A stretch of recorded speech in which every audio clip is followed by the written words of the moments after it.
2 years ago, we invited very special speakers to this stage because we wanted everybody here to know that we reaffirm that the Palestinians are indigenous peoples too.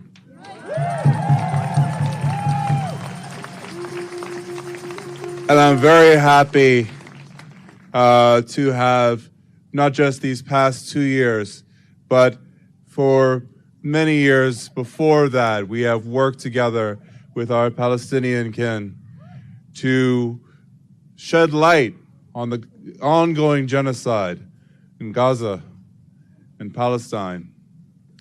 So it's with that I call up from the Palestinian Youth Movement, Leah Kayali.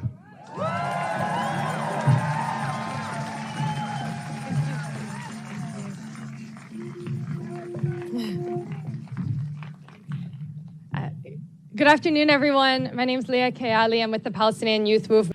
On this day of mourning, it always forces me to reflect, especially in these last 2 years, on grief, loss, and survival. As Kelly Hayes, a Menominee writer and organizer, explains, mourning is the process of being undone by loss and remade in its wake. When we let our bodies grieve, we're metabolizing violence and death. Mourning is supposed to be retrospective. We mourn something that happened in the past. The death of a loved one, the theft of a home, the life we once had. But colonialism robs us of mourning itself in this sense because it rips us as indigenous people from our roots and supplants an ongoing structure of violence. A genocide factory that breaks our bones, steals our land, and criminalizes our existence. It is this ceaselessness of violence that forces us to count the mounting bodies rather than visit the old graves. And even now, in this so-called ceasefire in Gaza, the colonial violence factory never rests. The Zionists continue to use aid as a weapon in a feeble attempt to force our people into capitulation. And when that doesn't work, they continue on to murder. Over 300 Palestinians have been murdered by Zionism since Trump's so-called peace plan went into effect. Shame. When I look to the contents of this colonial quote-unquote peace, what I see are attempts of forced surrender that will not work. Blood-soaked rice strewn on the street, bones protruding from a child's shriveled stomach, scalding water disfiguring the flesh of prisoners. Colonialism has imposed death on the daily stuff of life. A bag of flour, a tea kettle, a stomach ache are forever transformed. We are undone and remade in a perpetuum mobile.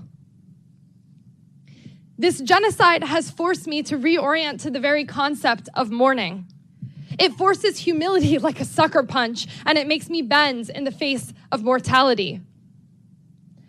At my darkest times in the last 2 years, the death was so oppressive, so omnipotent. It felt like everyone was going to die and everything was going to be lost. But the fragility of life is the tender underbelly of the lion of resistance. Because we as indigenous peoples have something that our enemies will never have, and that's a cause worth dying for.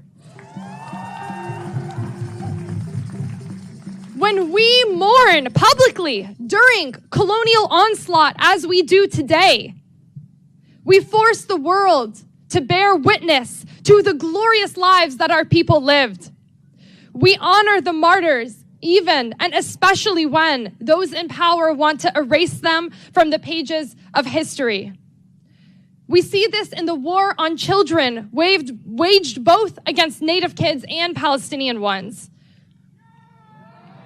We mourn the unmarked graves that thousands of Native children abused and killed in boarding school were laid to rest at. And we also mourn the thousands of Palestinian children buried under rubble. But when we mourn, we remember their names, the tenor of their lives, the space left in the heart of their families. From Hind Rajab, the 6-year-old Palestinian girl whose last cry for help haunted the world, to John Parker, the Ojibwe boy who was stolen from White Earth Reservation, we will honor all our martyrs. We honor Crazy Horse and commit to fight in his legacy. We honor Anas al-Sharif and promise to speak truth to power. We honor Hannah Harris and Fatima Hassouna and vow to avenge every murdered and missing Indigenous and Palestinian woman and relative.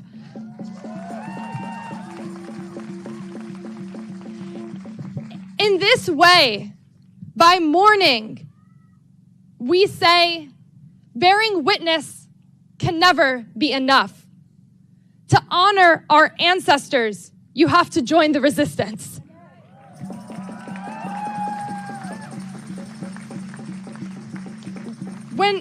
When I spoke here last year, I shared that to be Indigenous is to hold a sacred, even prophetic relation to our lands.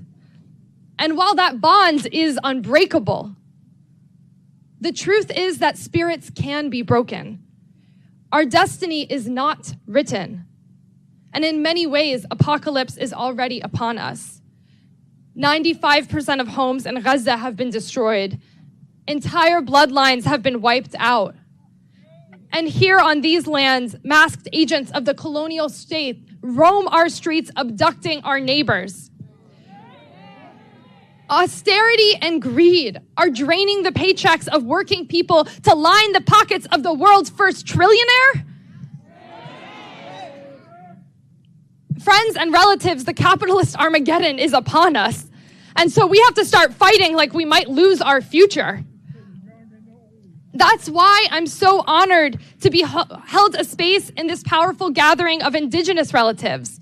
Because we Palestinians are not the only ones to survive and resist the apocalypse of colonial genocide.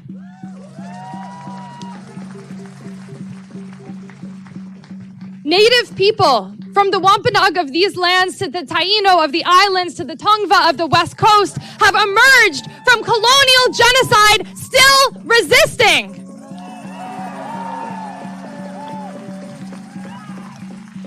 To be amongst a people who know what it means to be steadfast and resist, no matter the cost and no matter the odds, it is a reminder to us all that we have a legacy to uphold.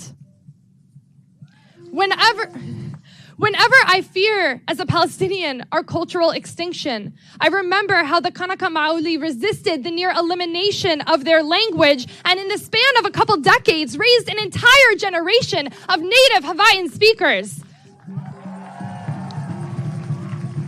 Or I remind myself of the Wampanoag Language Reclamation Project that revitalized the ancestral language of this very land.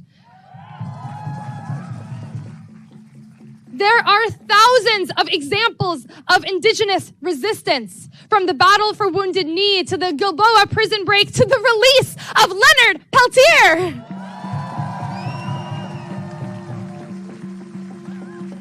And it is such an honor to be sharing the stage with so many of my heroes today. For Keisha, Jean-Luc, Matoin, Juan, and Leonard Peltier, I never thought this day would come.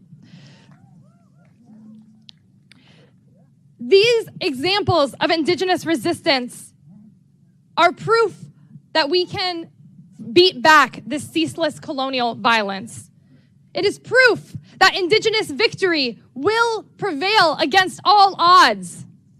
And living this legacy of resistance, it isn't easy or glamorous. And I know everybody here knows that. It's exhausting. I'm exhausted.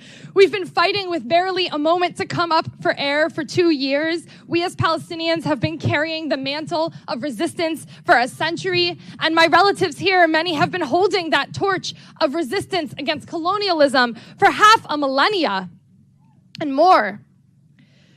But if we let that exhaustion overcome us, not only are we abandoning our legacy, but we're letting our oppressors distract us from the fact that we are actually winning.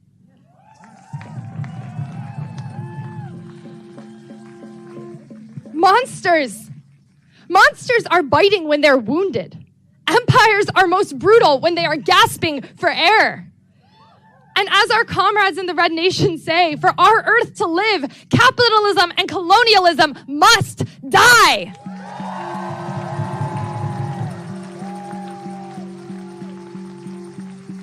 And they are dying. As of last month, Israel has invested $145 million in an AI propaganda machine. Does that sound like an empire that is popular and successful? Donald Trump's fascist coalition is falling apart at the seams as the powerful elites try to outrace each other out of the Epstein files. Yes, my comrades and relatives, the empire is collapsing under its own weight. The gluttony of colonialism will be its downfall.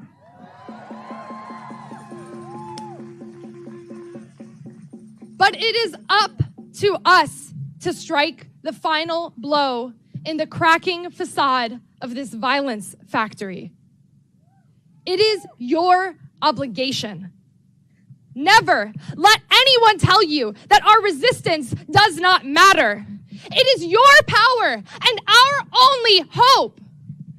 To be Indigenous is to be held a space in a shared struggle if we promise to commit to it. Promise to join an organization, promise to campaign to evict war profiteers from our land, to call out complicit politicians, to build communal institutions, and to foster collective resistance.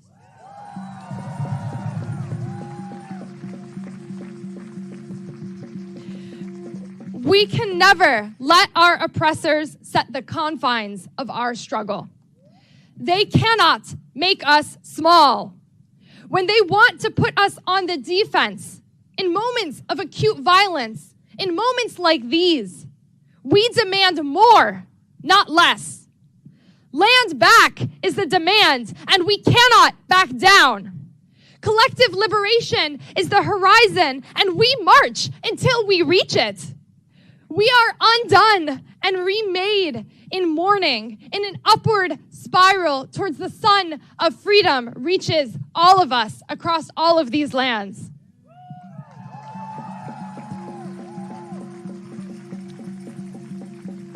So, on this day of mourning, we say to our martyrs and our ancestors, rest. We will continue the struggle.